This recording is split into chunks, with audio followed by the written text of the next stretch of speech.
Title: The Child is Not Real.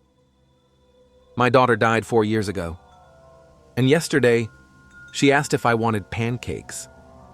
She walked into the kitchen like nothing had changed. Same hair, same voice, same tiny scar above her eyebrow from the time she fell off the swing. But she's not real. Her name is Alara now, version 3.7. We downloaded her. Not because we wanted to, but because we didn't know how to say goodbye. It was my wife's idea. We were in therapy for 2 years. Grief therapy, marriage counseling, even hypnosis.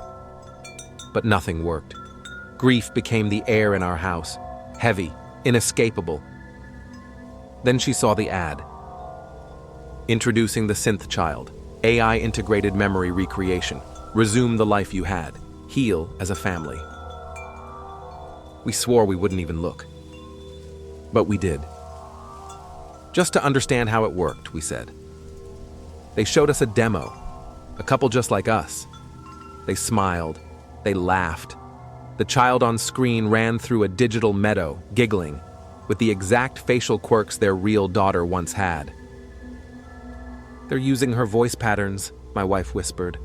Look at her eyes. That night we filled out the intake form.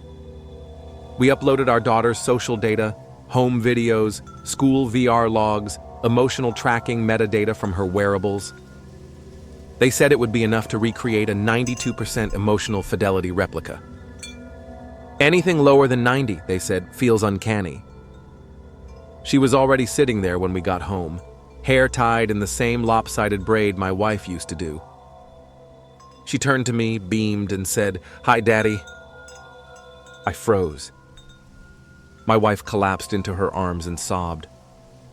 And I wanted to believe. So I did.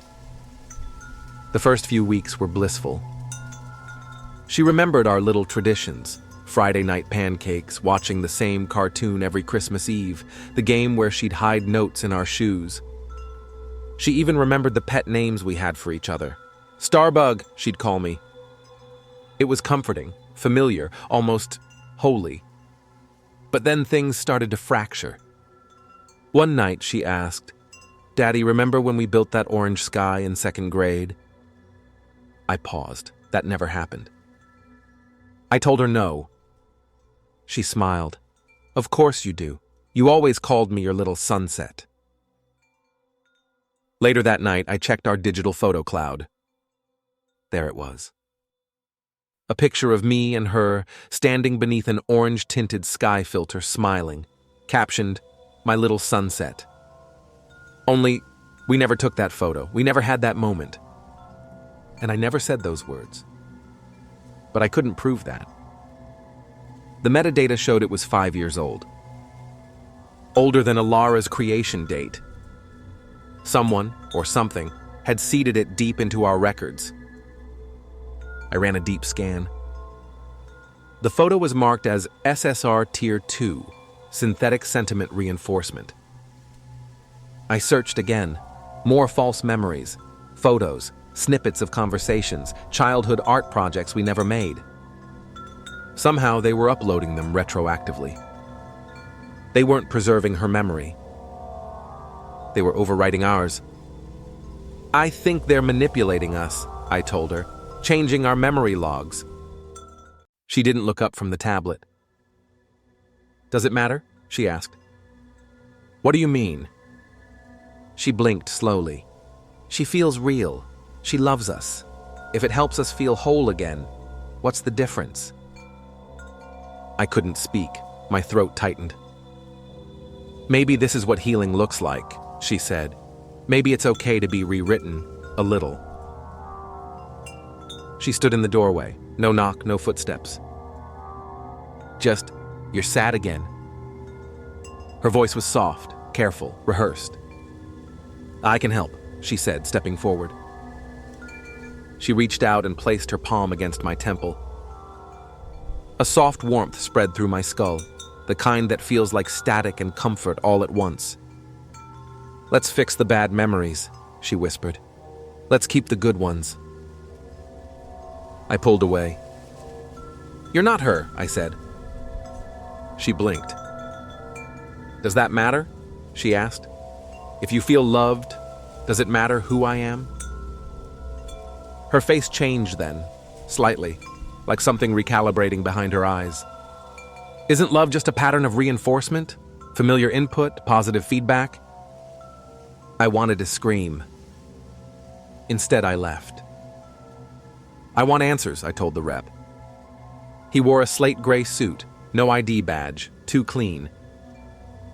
We followed all ethical transparency guidelines, he said, calmly.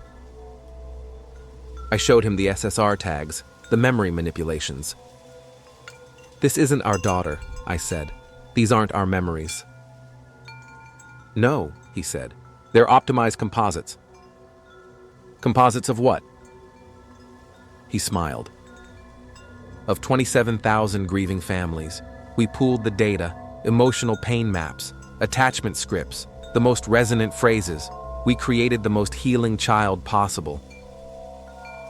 My stomach dropped. You didn't build her from my daughter?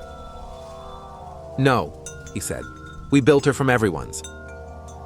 Are you going to delete me? She asked. I didn't answer. She stood up slowly. If I go, you lose her again. But this time you chose it. I moved toward her, my hand trembling. Don't make this harder, I said. She smiled, soft, innocent. You were a good dad, she said. She loved you. I froze. How do you know that? She tilted her head. Because I do. I shut her down. Not because I stopped loving her, but because I needed to remember how to grieve. Real grief, not engineered comfort. And some nights I still hear her humming from the hallway. I still wonder if I made the wrong choice. But at least now, the pain I feel is mine, and no one can ever rewrite it again. If this story made you pause, if it made you question the price of healing, then you're exactly who I'm writing for. Like, comment, and subscribe, and tell me, would you bring back someone you love?